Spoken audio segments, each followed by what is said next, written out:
And I do think about like Mark Yeah. Zuckerberg sitting in the back of a blacked out limo, driving past homeless encampments and just thinking, these are a subspecies to me. This emotional and spiritual disconnect from humanity. These guys do not care about us as human beings. They see us as NPCs in a game in which they are the lead character. Yes.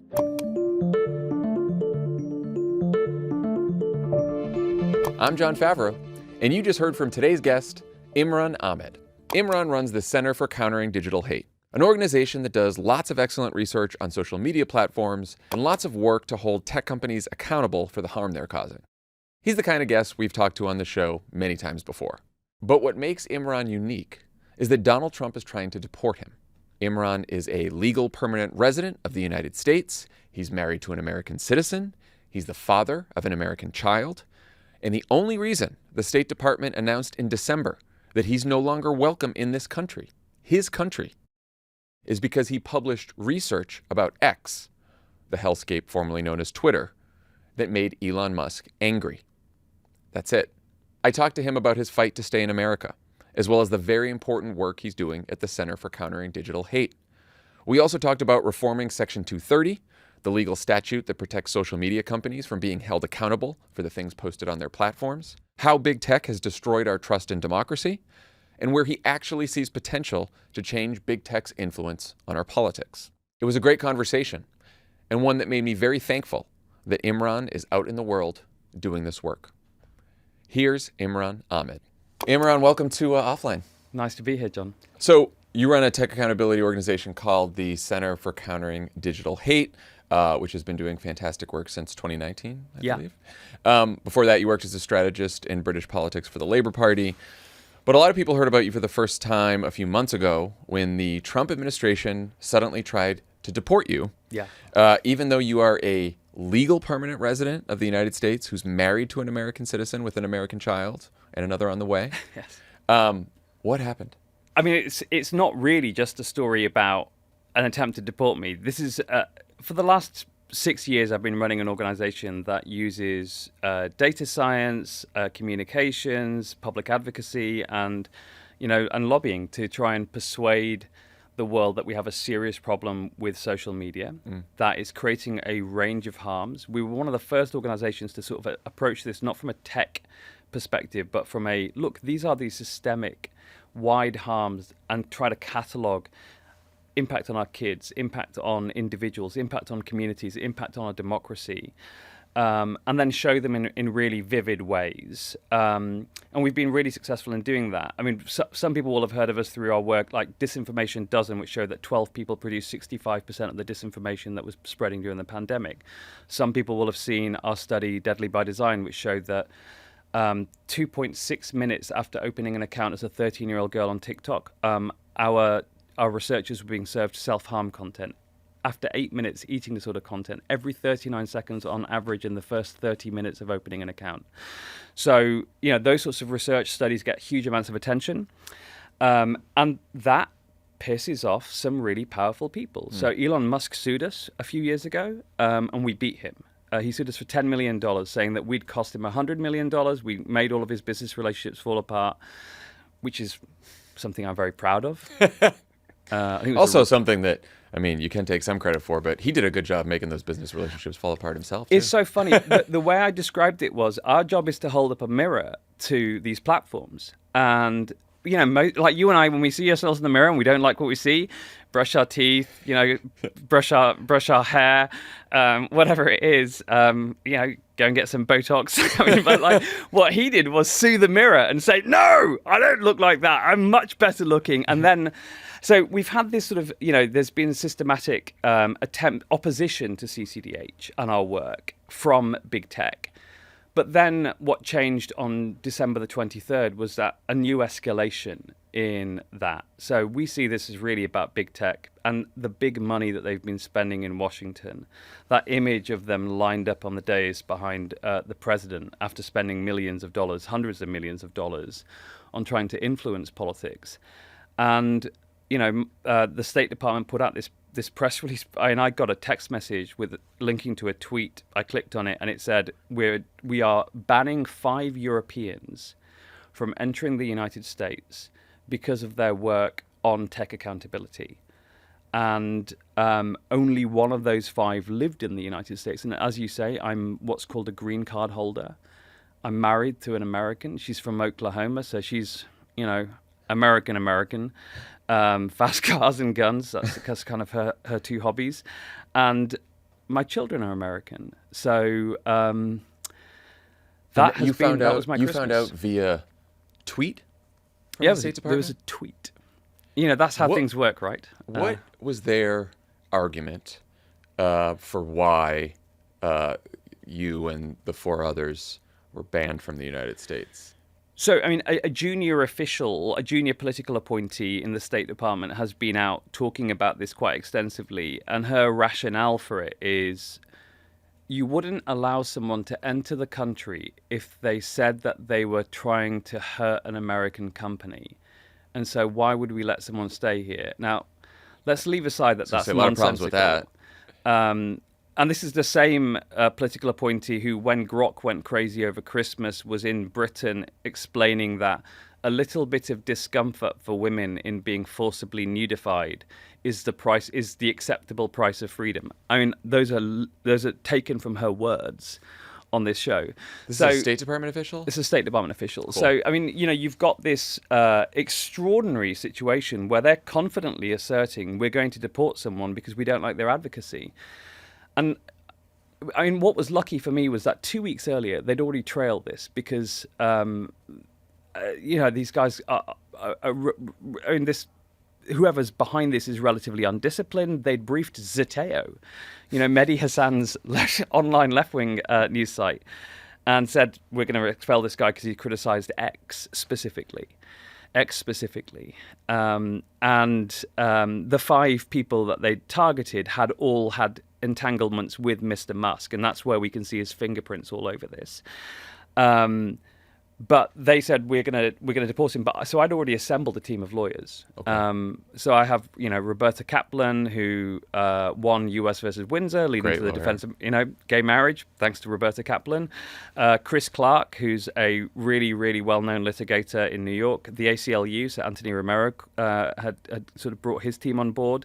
And Norm Eisen and Democracy Defenders. Love Norm. Yeah, so Norm's a good friend. We have a great team together for this. And so when it came in, we just kind of went, okay, let's fight.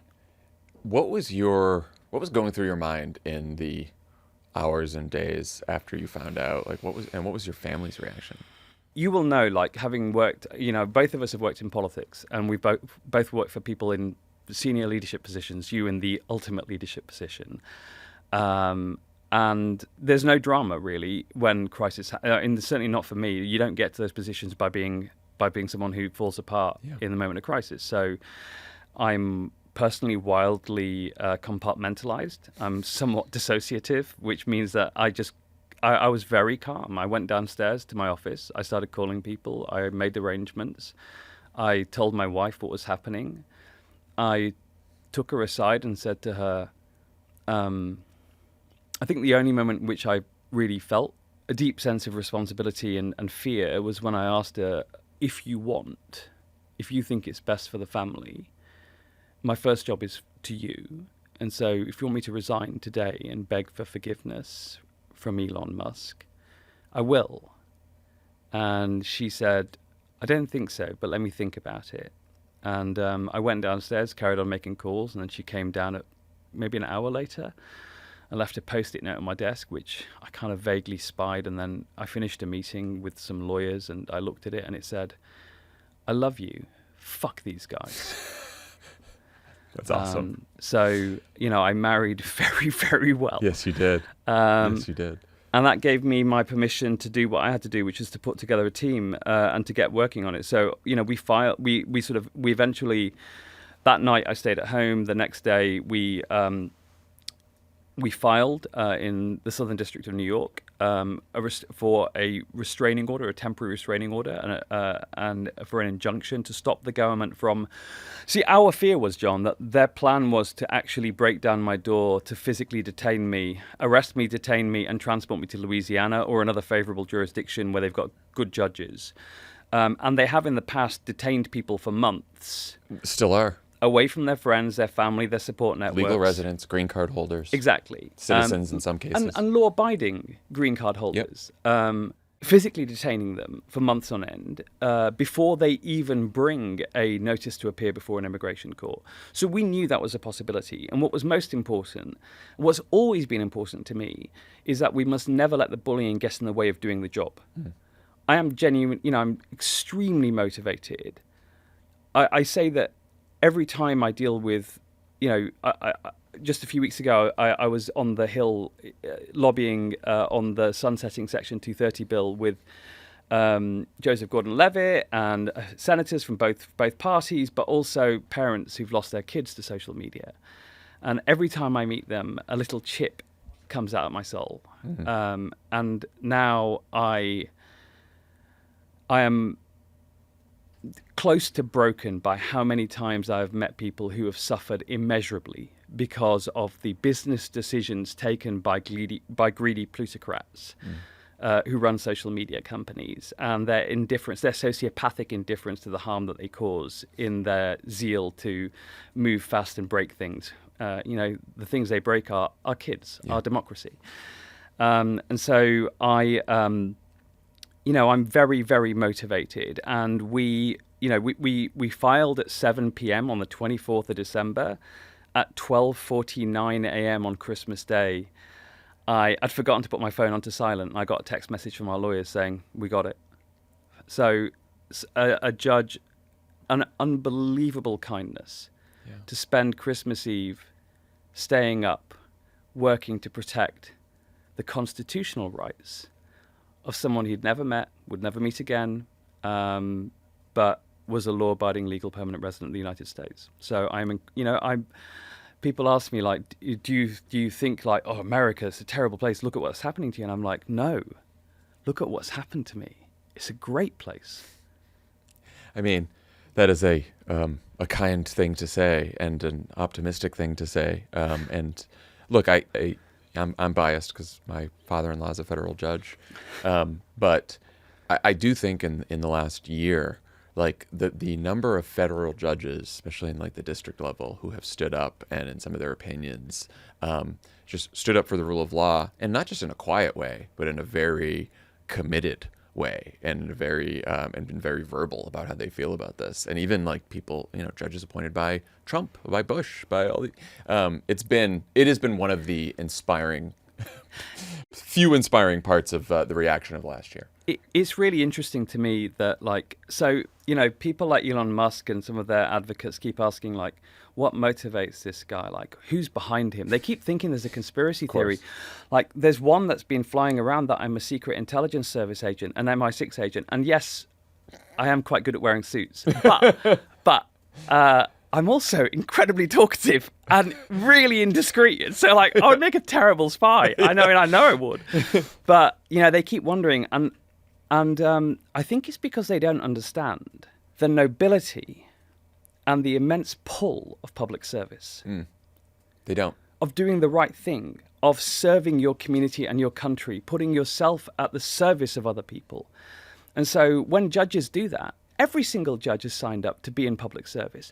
And I think that's, it is the impunity and arrogance of social media giants, some of the biggest companies on this planet, some of the richest human beings to have ever existed. And I think that that's infected the rest of our economy. It's infected our politics. It's infected our perceptions of what's normal and admirable in behavior. And it's so sad, because actually the nobility is found in the magistrate working in a small community whose job it is to make sure that the right decisions are taken to protect that community, to protect the individual, to protect victims, to balance these different rights.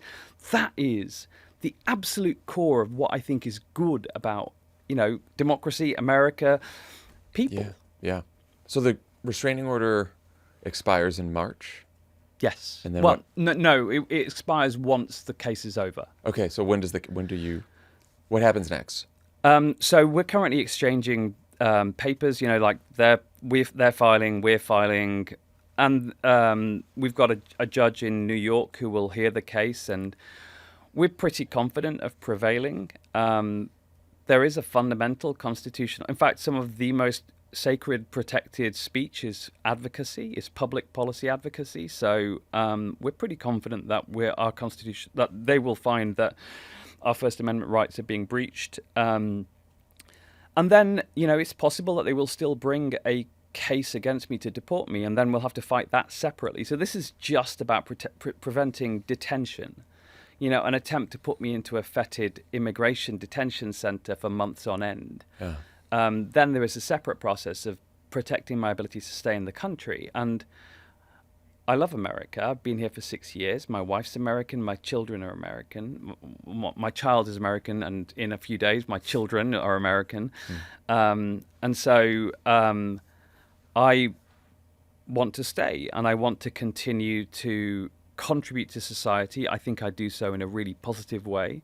We employ dozens of people at CCDH, and I think that we're working on behalf of the public. And I know that from the reaction that we get from the people that we seek to serve, from parents, from communities, from vulnerable communities who are subject to hate speech on social media, from people who are victims of scams. We do an enormous amount of work on how scams are being accelerated on platforms. You would have heard recently that 10.1% of Meta's revenues, according to their internal estimates, are actually from scams and illegal content. So, that kind of stuff. So I want to stay, and I'm going to fight to make sure that I can. And eventually I hope to become a citizen, because there is a bit, I worked in politics, I think, in these sorts of ways. I come from a country with kings and queens. I've always really admired a country that believes that we can run ourselves with checks and balances. And I think, we can come back to this, but I think that that's where things have gone wrong. Like, we allowed checks and balances to wither. Yes. On social media, and I think it's actually social media that has, this is an abstruse sort of point of law, but I think Section 230 is actually the cancer that has actually infected the rest of our society. I think it's metastasized. And the impunity that creates, the sense of you don't have to be responsible for your negative externalities of the harm that you cause, I think that's infecting all of society now. Because if the wealthiest among us enjoy this special protection under the law, then everyone else is thinking, well, why don't I? Why can't I behave like them? And I think that is what's caused that. So I'm really looking forward to working to re-establish those checks and balances in this country that I deeply admire at a basic philosophical constitutional level. Offline is brought to you by Quince. A well-built wardrobe is about pieces that work together and hold up over time. That's what Quince does best. Premium materials, thoughtful design, and everyday staples that feel easy to wear and easy to rely on, even as the weather shifts. Quince has the everyday essentials I love with quality that lasts. You got organic cotton sweaters, polos for every occasion, lighter jackets that keep you warm in the changing season. The list goes on. Quince works directly with top factories and cuts out the middlemen, so you're not paying for brand markup, just quality clothing. Everything's built to hold up to daily wear and still look good season after season. Plus, they only partner with factories that meet rigorous standards for craftsmanship and ethical production. Love Quince. Got some of those Mongolian cashmere sweaters over the winter, but now it's getting warm, so probably could use some polos, maybe a lighter jacket here and there. Love Quince. Gonna go on the website soon. Check out what they got for the spring. Refresh your wardrobe with Quince. Go to quince.com/offline for free shipping on your order and 365-day returns. Now available in Canada too. That's QUINCE.com/offline. Free shipping and 365-day returns. Quince.com/offline. Offline is brought to you by Sundays. We all love the idea of feeding our dogs real fresh food. But the reality is that fresh dog food usually means taking up freezer space, time to thaw and prep, then a lot of mess when you serve it. Get the good without the hassle with Sundays. Sundays was founded by a veterinarian and mom, Dr. Tori Waxman, who got tired of seeing so-called premium dog food full of fillers and synthetics. So she designed Sundays, air-dried real food made in a human-grade kitchen using the same ingredients and care you'd use to cook for yourself and your family. Every bite of Sundays is clean and made from real meat, fruits, and veggies with no kibble. That means no weird ingredients you can't pronounce and no fillers. Compared to kibble or other brands out there, Sundays invests 50 times more in its ingredients to ensure premium quality, because your dog deserves food made with care, not in the interest of cost cutting. And the best part, you just scoop and serve. No freezer, no thawing or prep, no mess, just nutrient-rich, clean food that fuels their happiest, healthiest days. So you get more of them to share together. Leo loves Sundays. We've had the other dog food where it's sort of messy and you put it in the fridge, in the freezer, and you thaw it out, and it's just a real pain in the ass. And Sundays is not only easy to serve for your dog, they also love it. And it's healthy too. So make the switch to Sundays. Go right now to sundaysfordogs.com/offline50 and get 50% off your first order, or you can use code offline50 at checkout. That's 50% off your first order at sundaysfordogs.com/offline50, sundaysfordogs.com/offline50, or use code offline50 at checkout. I do want to get to 230 and some of the work you've been doing. Before that, though, how did you get on Elon Musk's radar? Tell me about that lawsuit, how that all came about. So the structure of CCDH is we have a research team. Yeah. They are a team of data scientists, investigative researchers, and then we have a comms team that goes and turns that research into stuff that we can communicate to the public through the media, through directly, through we have like celebrity influencers that we work with, and then we have a public affairs division that goes and educates Congress, governments around the world about what we're finding and what sort of solutions might help to avert those problems in the first instance. So how we can reform the system, create transparency and checks and balances, accountability, etc. And our research division it does a lot of like long form projects, these really big projects. We've got one coming out next week, which is a study of chatbots and whether or not chatbots will help you plan a violent attack. Spoiler alert. Yeah, I was going to say. It's not good news for you guys. No. It's not good news for society. But then about 3 years ago, when Musk took over X, I told the team, look, let's have a look and see if these changes that he's made. So he said, I'm going to make this a free speech zone. He also told advertisers, don't worry, I'm not going to get rid of all the rules because he said, I don't want to turn Twitter into a hellscape, a free-for-all, where anyone can say anything horrible to anyone else, because that would actually, he recognized that would impede the rights of, if you're, for example, from a Muslim, if you're Muslim, and or an African American, and if Twitter was full of hate speech against Muslims, hate speech against black people, you wouldn't feel comfortable going there, which is what we found actually through the hellscape that he created. So we wanted to quantify, has there been an increase in hate speech on the platform? So we took a tool called, I think it was Brandwatch that we used. We put in a number of racialized hate terms, the N-word as an example. And then we said, has the prevalence of those, has the number of times they're used on a daily basis increased or decreased since he took over the platform? And we found that there was a quadrupling in use of the N-word on his platform. Yeah, I think I remember this. Tripling, this got a lot of publicity. Yes, it was on the front page of the New York Times. So this research study was really, really well received, and it was just really stark because it showed this big increase in anti-women's speech, anti-LGBTQ plus speech, anti-African American speech, anti-Jewish speech, and hate terms and the use of those hate terms. And we're quite good at branding these things. We called it the Musk bump. It went on the front page of the New York Times, and it led to him losing $100 million in advertising because advertisers were like, well, Elon, you said two different stories. Now we know which one to believe. So he got mad. He got real mad, and his Trust and Safety Council resigned, so he got real mad, and then he started tweeting about me. He said, this guy's a rat. He's evil. And I was like, all right. And he kept asking, who's funding him? Who's behind this guy? And so I thought, I was in LA, and I was like, I think I'm just going to screenshot this. I'm just going to tell people that it's you, the public, who fund us. And I got a few celebrity friends to sort of amplify it, and it got a lot of views, raised us a lot of money.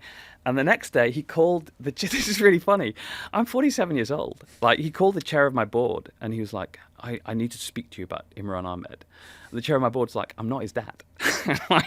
I'm the head of governance for his 501c3 for his Cancel charity. culture. There we Yeah. go. Yeah. So he's like, I need to fix this. Like, can you maybe restrain your child?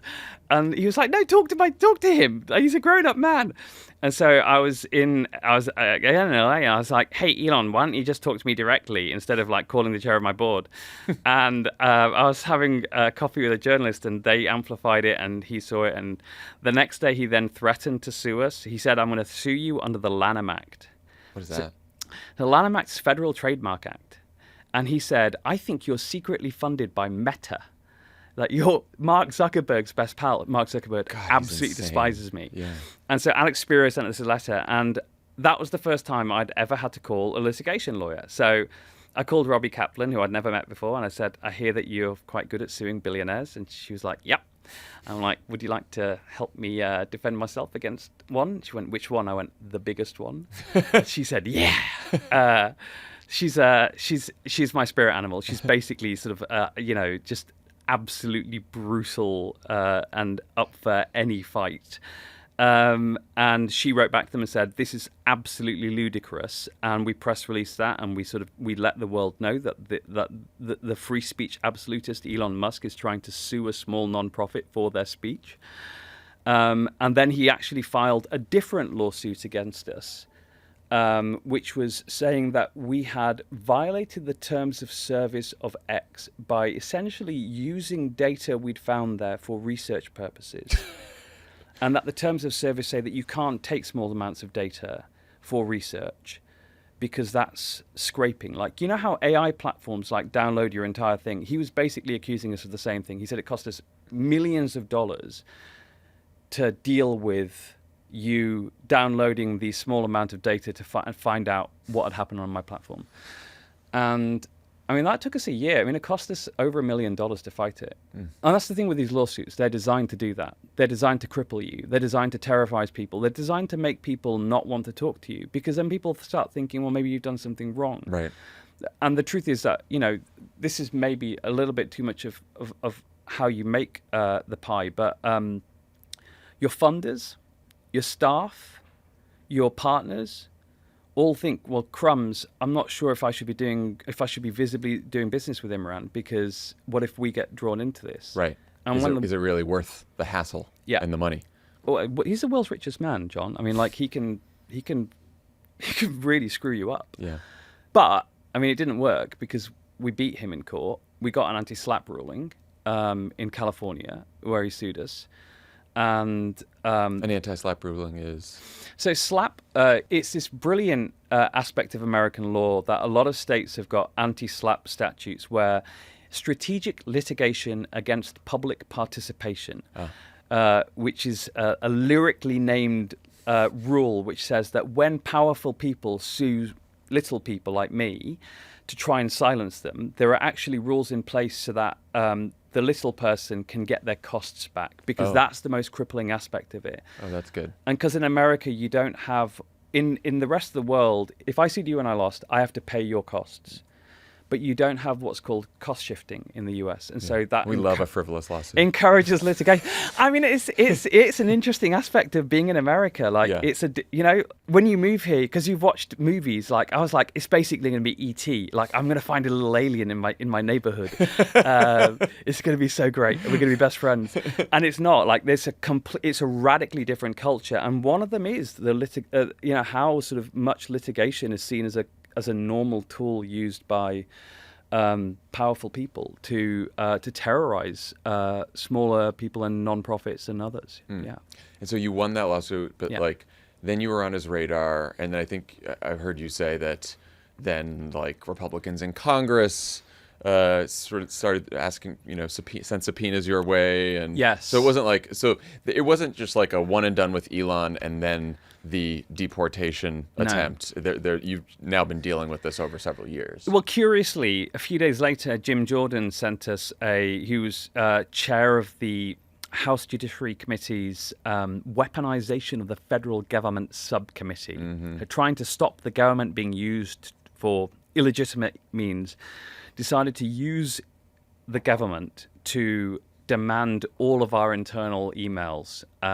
any email that we'd ever sent to a social media company or the executive branch of the US government. And he had a conspiracy theory that we were secretly funded by the federal government or by social media companies. That doesn't make much sense. We've heard that conspiracy theory before, though, a few weeks earlier.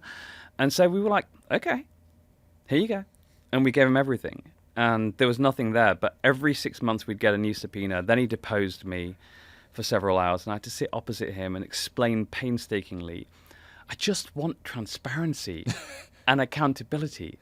Is that really so? And he was nodding. I used it like a focus group of like, can I get Republicans to agree with my policy platform? So I was like, so this is our STAR framework. Safety is transparency, accountability and responsibility. Section 230 reform, transparency on, algorithms, on content enforcement decisions, on advertising. And he was nodding and I was thinking, I think he might actually agree with me, even though he's spent the last 2 years harassing me. Of course. And then, we've had other things happen as well. Stephen Miller wrote to the Department of Justice demanding we be prosecuted for FARA violations, the Foreign Agents Registration Act, saying that we were secretly part of the British government.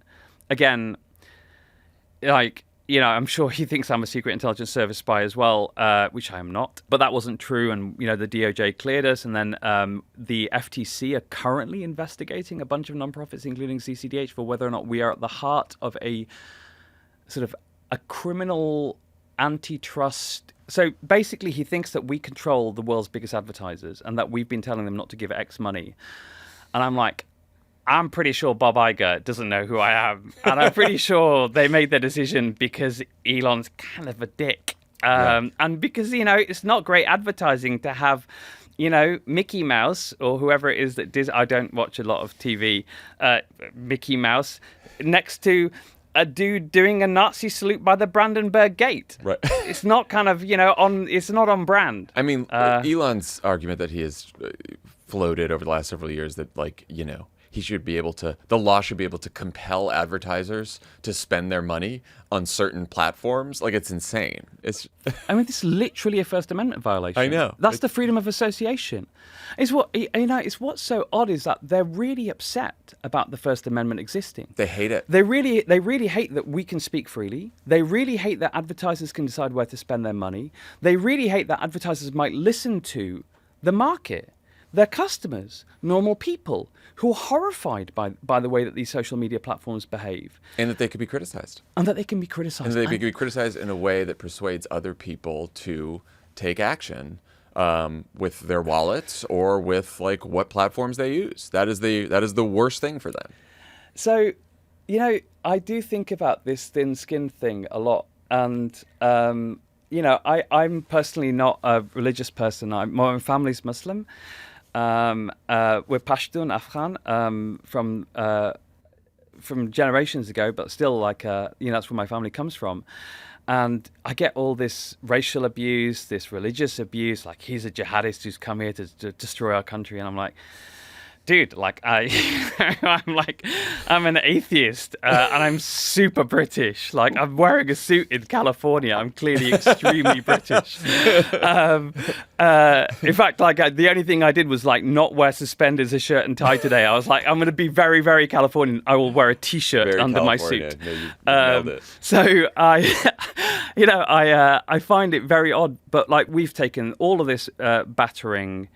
We continue to just get on with our jobs. We always say that when someone attacks us, just deal with the attack at a technical level, manage it. But our job is to make sure that we are focused on achieving the change that we want. And so be focused, be driven. But these guys, they get distracted by every insult and then go full nuclear.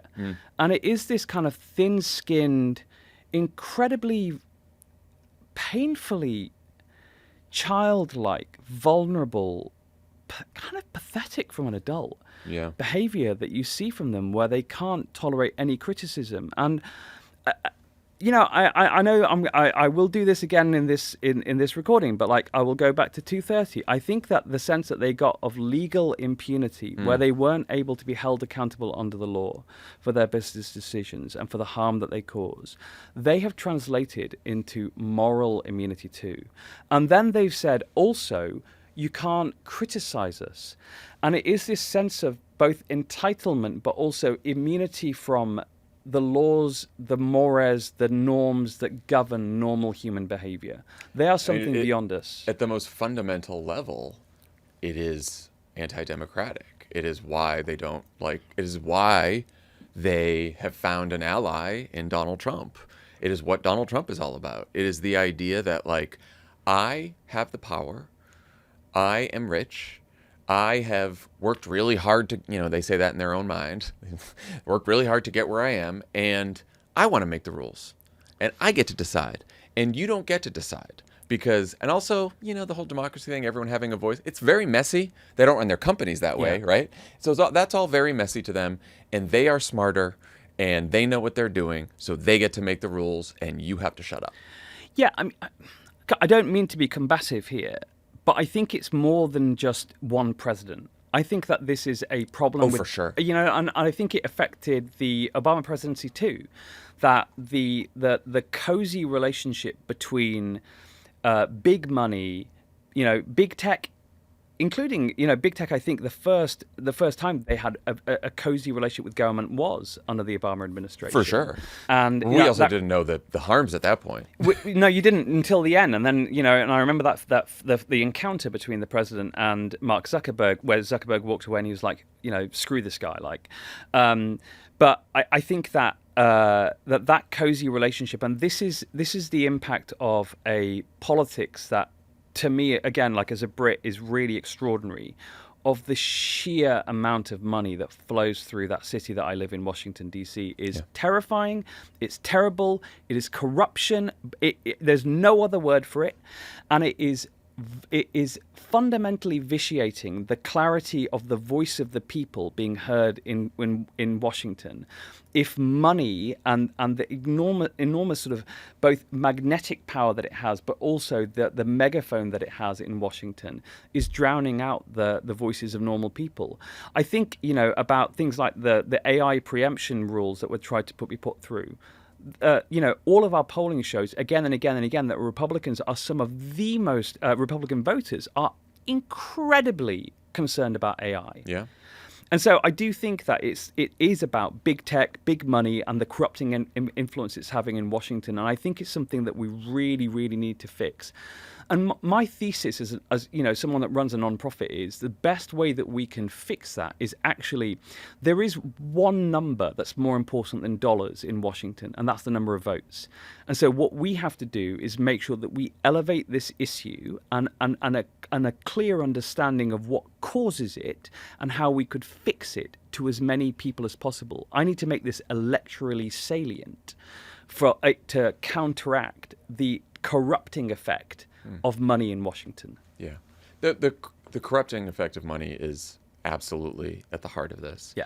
I also think that there is, though, even if you took the money out of it, it is the personalities of some of these people who have the money and who have this power that they want to make the rules. It's our system too, I think, is like, because when you're in government and when you're in the U.S. government, like, you want to get stuff done. You want to get stuff done that you promised that you would get done for people. Yeah. And you try to do it, and you get blocked at every turn, and you get blocked by Congress, and you get blocked by the lawyers, you get blocked by this. And you're like, boy, it would be easy if there weren't all these checks and balances and rules, wouldn't it be, right? And like, look what they're doing in China. They're building railroads all over the place. They don't have to worry about, right? So like, there is this push and pull with our system here. And I think like, I watched Obama be frustrated by that, and like didn't get to do all the things he wanted to do. But then you have to balance that frustration with the sort of slow, frustrating nature of democracy but it's important to have checks and balances and give people a voice. And I think that the reason that we have not just Trump here, but authoritarians rising all around the world is they and their allies in big tech and big business are like, we're gonna take advantage of people's frustrations with the slow, frustrating nature of democracy to swoop in and say, we get to make all the rules now. Talking to the character of these people, when I started CCDH, I looked for advice from everywhere, and I found this guy called Lord David Young. Now, he'd been a cabinet secretary under Margaret Thatcher. In fact, he was the guy who brought privatization to the UK. So, like, ideologically, he was very, very on the other side to where I'd been in the Labour Party as a special advisor. But he was an incredibly kind man. Loved talking to people who disagree with him, as do I. And so he and I would talk for hours and hours. And he was very generous with his time too, because he was in his 80s by then. And he was a very successful businessman in his own right. And I remember asking him once, David, explain to me what you think the difference is between someone who was incredibly successful in business like you and someone like Mark Zuckerberg. And he said, and it was so characteristically honest of him. He said, the truth is, I did well in business because I wanted to go down to the country club and I wanted people to look at me and my wife and say, there goes David. He's a fine chap. He's doing incredibly well. His wife must be so proud. And for the wives to be kind of like, oh, she's doing great. She's with David. He's doing incredibly well. And he said, it was about my standing in community. And that's why, as well, I felt that I had to behave in a certain way. I had to think about people because otherwise I would damage that brand equity that I had. He said, but the problem is with these guys are they're members of a country club with a membership of one. They don't have any connection to the lives of us. 100%. And I do think about like Mark Zuckerberg sitting in the back of a blacked out limo, being driven, around San Francisco, driving past homeless encampments and just thinking, these are a subspecies to me. Now he's in a bunker in Hawaii. Exactly, in a nuclear bunker. Or watching January the 6th happen and thinking, well, oh gosh, I guess the plebes are rebelling. Maybe I should dial it down a little bit. And this complete this emotional and spiritual disconnect from humanity, from the rest which their of us. platforms contribute to. Exactly. And I think that's where the sort of the sinister and sociopathic element of move fast and break things becomes so clear to me. These guys do not care about us as human beings. They see us as NPCs in a game in which they are the lead character, and it's the character of the people. But then you're right, and democracy is incredibly messy. One of my great frustrations is hearing people go to like somewhere like Dubai and tell me, oh, if only we had like Sheikh, whatever his name is, like Sheikh Al Zayed, like we could get things done, we could build buildings and everything else. And I'm like, I thought you guys didn't like kings. I thought you didn't like absolute rulers. And actually, talk to the people who are building those buildings. Exactly. Perhaps. They tend to look like me as well. So, from the subcontinent. But it's messy. And, you said like the messy, the way that democracy works. It's glorious, though. I wrote my dissertation on Jimmy Carter at Cambridge on his energy policies and how we basically failed to get them through. He was incredibly, when he was writing them, he predicted things like wars in Iraq. If we didn't start to build energy independence, if we didn't start to build alternatives to fossil fuels. But he couldn't get it through Congress because he just didn't want to play the politics. And I do think that politics is messy. I think sometimes good policies don't get implemented because of the messy, partisan, silly nature of how we've constructed the checks and balances in our democracy. But that's the game. Yeah. That's where it takes talent. That's where you have to have... That's where great presidents are made and... poor presidents are revealed to us. I agree. Offline is brought to you by Delete Me. Delete Me makes it easy, quick, and safe to remove your personal data online at a time when surveillance and data breaches are common enough to make everyone vulnerable. Delete Me does all the hard work of wiping you and your family's personal information from data broker websites. Delete Me knows your privacy is worth protecting. Sign up and provide Delete Me with exactly what information you want deleted, and their experts take it from there. Delete Me sends you regular personalized privacy reports showing what info they found, where they found it, and what they removed. Delete Me isn't just a one-time service. Delete Me is always working for you, constantly monitoring and removing the personal information you don't want on the internet. The New York Times Wirecutter has named Delete Me their top pick for data removal services. Someone with an active online presence, privacy is really important to me because, I don't know, you want all your shit on there. A lot of your shit's going to be on there anyway, so you might as well try to delete as much as possible. Have you ever been a victim of identity theft, harassment, doxing? If you haven't, you probably know someone who has. Delete Me can help. Take control of your data and keep your private life private by signing up for Delete Me now at a special discount for our listeners. Get 20% off your Delete Me plan when you go to joindeleteme.com/offline and use promo code offline at checkout. The only way to get 20% off is to go to joindeleteme.com/offline and enter code offline at checkout. That's joindeleteme.com/offline, code offline. This episode is sponsored by BetterHelp. Between caring for others and managing daily life, your own needs can easily be overlooked. This International Women's Day, we invite you to prioritize yourself. Therapy is more than a resource. It's a space designed for your growth and healing. There are women everywhere. There are all women around everywhere. the world. And maybe you're a woman or maybe you're not. Either way, you still need therapy. Here's the thing. There are women that need therapy, and there are women that need therapy because there are men that need therapy, honestly. That's A lot right. of the women need therapy because the men need therapy. So everybody needs therapy when you think about it. Everyone needs therapy and everyone knows a woman. Mm-hmm. That's right. That's right. Close your eyes. Close your eyes. Picture Can a you woman. picture a woman? BetterHelp's quality therapists work according to a strict code of conduct and are fully licensed in the U.S. BetterHelp does the initial matching work for you so you can focus on your therapy goals. A short questionnaire helps identify your needs and preferences, and their 12-plus years of experience and industry-leading match fulfillment rate means they typically get it right the first time. If you aren't happy with your match, switch to a different therapist at any time from their tailored recs. With over 30,000 therapists, BetterHelp is the world's largest online therapy platform, having served over 6 million people globally, and it works.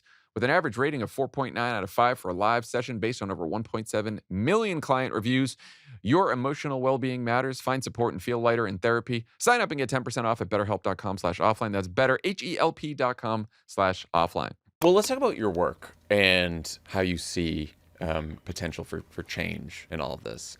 Like, I'm curious how your approach to digital hate and disinformation has sort of changed over the years. I've been thinking back recently on the period of time when the strategy was centered around content moderation, pressuring the platforms to moderate content, pressuring governments to do something about hate speech and disinformation. I now feel like that's, I don't want to say lost cause, but harder from both a practical standpoint. It's very difficult to achieve and to moderate everything. And because fundamentally judging whether a specific piece of content is acceptable when it's contested speech is always going to be inherently subjective. Yeah.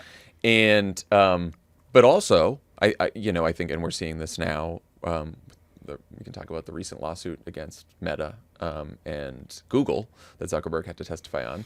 We're seeing, we're seeing so much dishonest and hateful content because of the way these platforms and algorithms are designed. And so maybe the design itself, the algorithmic amplification, should be the focus of the strategy. And it seems like it's moved that way in this space, but you know more about this than me, so what do you think?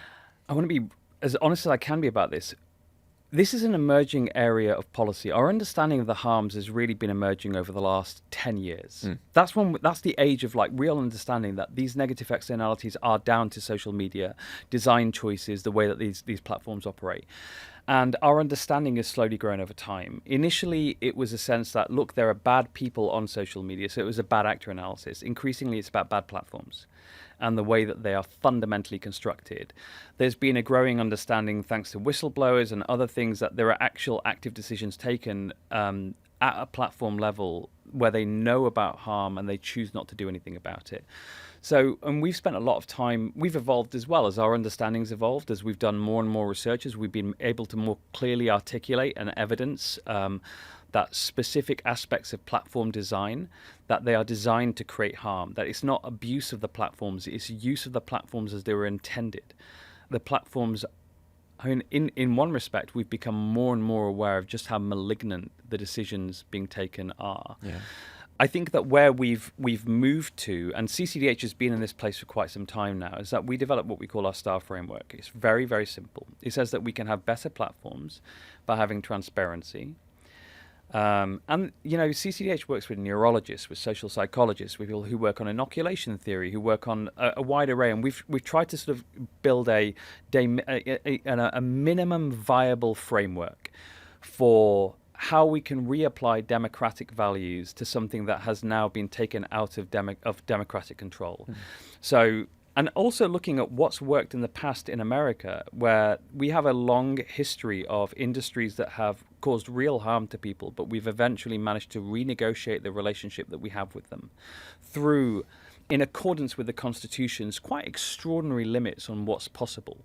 It wouldn't be possible to, for example, have a regulator as easily in the US, as you would in Europe.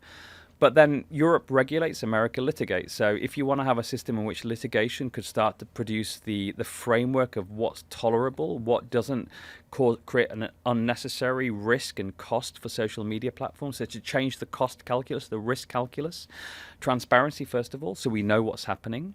And that has this dual effect of helping people to understand how we're being manipulated. And I think that as it becomes clearer how we're being manipulated, people will resist that. They get some inoculation, some pathway inoculation. What are the means by which we're being lied to? What things are platforms deliberately amplifying to distort the way that we see the world? And that helps us to sort of adjust our understanding for that distortion. So there's transparency, but that also allows for us to understand how systemic harm is being created. And then when there is knowing indifference to that harm, to allow platforms to be held liable under the normal negligence laws that everyone else is, the normal product design laws that everyone else is. So when someone is harming other people at scale, and I think in particular of things like scams, eating disorder and self-harm content, I think of when they are when they may lead to violence, so terroristic content or content that there's a number of lawsuits which have been dismissed because the current laws in the US do not allow us to hold social media companies accountable. I mean, this is a sort of a well-worn cliche, but there is more regulation of a deli that serves you sandwiches than there is of platforms that our kids spend 4.7 hours a day on average and fundamentally reshape their frontal cortex in a moment of extraordinary neuroplasticity in their transition to adulthood. So, which is bananas to me. But the way that we've done that, and we've taken inspiration from people like Nader and others who built the consumer rights revolution, is expose the harm and make it justiciable. So make it something that you can take someone to court for. And by creating transparency, accountability, and accountability is in part through the courts, but also through educating lawmakers so they can ask intelligent questions. In the UK, it would be a regulator that would ask tough questions. In America, it's mainly select committees. It's mainly, it's the commerce committees, the judiciary, justice committees. So those giving them the knowledge and equipment that they need to ask in good questions, and then allowing them to be held accountable through the courts. And that would mean reforming, not repealing, Section 230 of the Communications Decency Act 1996, which is a 30-year-old piece of legislation. It basically says platforms are not liable for any of the user-generated content that is on the platform. It says that they are essentially posits that they are completely neutral spaces and therefore are not in any sense a publisher or distributor, which is bonkers. Because we know how algorithms work. Right. The algorithms, just the existence of the algorithms disproves that. Yeah. So, I mean, right now there's this big debate happening in Congress over should it be design features that make someone liable? Should it be algorithmic recommendations, so pushing or promoting scams or eating disorder content or self-harm content? There's a debate over publisher versus distributor, which is a very technical debate but still a very interesting one from a legal perspective. So there is actually an active debate happening right now on whether or not 230 is fit for purpose. And there's a bipartisan bill that was introduced in the Senate. There was one introduced in the Senate, in the House, in the last Congress by members Pallone and McMorris Rogers, so the former and then the current at the time chairs of the Energy and Commerce Committee in the House. And now there's a bipartisan bill introduced by Senators Durbin and Graham, with support from Senators Hawley and others, and we've been meeting with them over the past few months and listening to what they have to say. But they are introducing a bipartisan bill that would sunset Section 230. So essentially say you got 2 years. And then this special protection under law's over.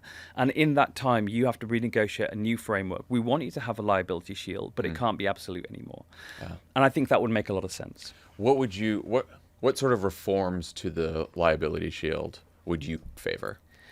I think that algorithmic recommendation is one where everyone can align. Yeah. But, I think knowing indifference is a fantastic test. Because, so, under negligence law, normally it's a reasonable actor test. Like, would a reasonable person have been able to foresee the harm? And if so, you become liable for it. That on platforms that are this complex, maybe too low a threshold. So knowing indifference is when you know that you're creating systemic harm, when human beings are being hurt by it, and you fail to take action or exacerbate it, and then you become liable at that point.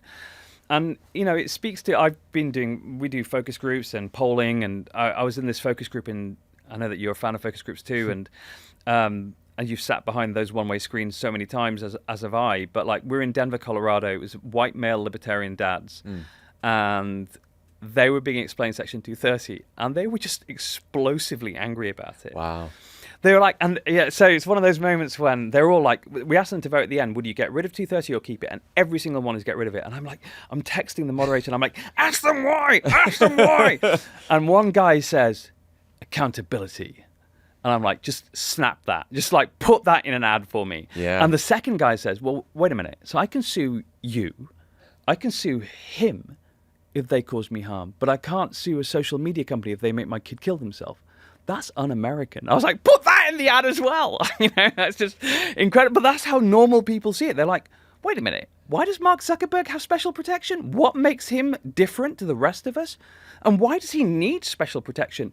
And the answer is always, well, we have to help this young industry to grow. Come on. Yeah. It's been 30 years. They've grown. Well, and it's like you hear them say, well, the big tech companies can afford all the lawyers, but if it's a small platform or small companies, it's going to be hard for them to deal with lawsuits they may get or moderate all their content. And the one you always hear is like, what if you're going to start holding Reddit liable for every single comment in the Reddit thread, and are you going to hold, if someone has a Yelp review about a restaurant that's the restaurant sues for defamation, they're going to be able to sue Yelp for someone's.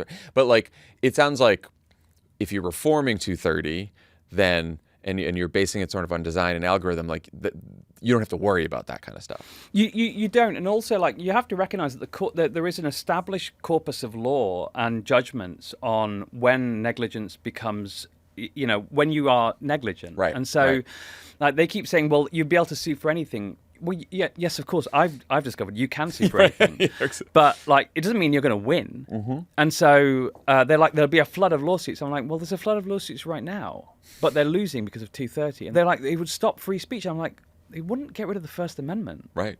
The First Amendment still determines what's lawful speech or not. So, actually, hate speech in America is lawful, right?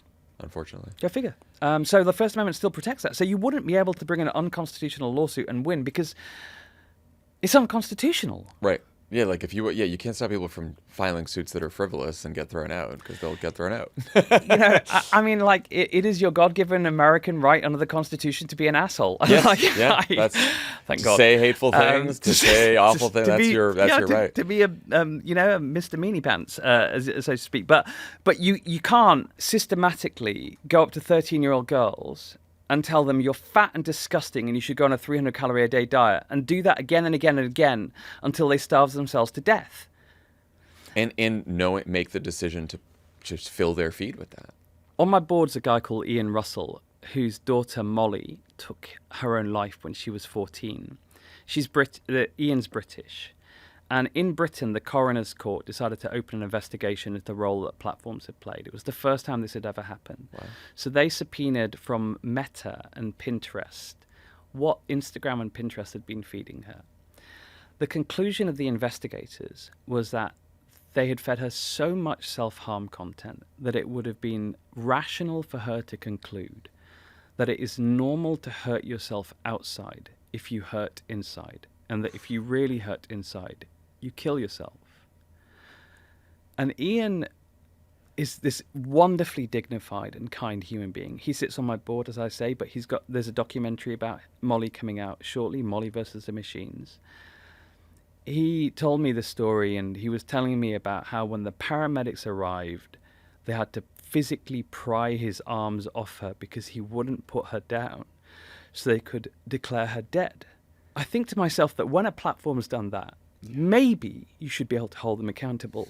And it is fundamentally corrupting to our society, to our soul as a nation, when we allow anyone to get away with that. And I think that is at the core. I think that 30 years of that abstruse legal protection has become a culture of arrogance and indifference. a sociopathic indifference to the harm that these platforms are causing. And I think that it is infecting our politics too, both through money, but also I think through spiritual, osmosis. Yeah. That once you create the whole problem with a system that's based on checks and balances that stop any one locus of power becoming too powerful is that when you take one of those loci of power, one of those places of power away from that system of checks and balances, it will become unbelievably powerful and tyrannical in its power very quickly. And that's precisely what we've done. And it is madness, and it needs to be reversed. I agree. Imran, thank you so much for joining us, more importantly, for the work you're doing. This country needs you. I really hope you stay. Thank you. And so does my wife. I think. I feel confident that you'll win the case because it's so crazy. But beyond that, I'm really glad that you and the Center for Countering Digital Hate are out there doing this work because it's really important. Thank you, John. Thanks. One quick note, check out the brand new episode of Pod Save America Only Friends, exclusive to Friends of the Pod. If you haven't listened yet, you're missing out. This new episode is helmed by Lovett and Tommy. In this episode, they discuss who they would prefer to run against in a 2028 election, Marco Rubio or J.D. Vance. Come on, guys.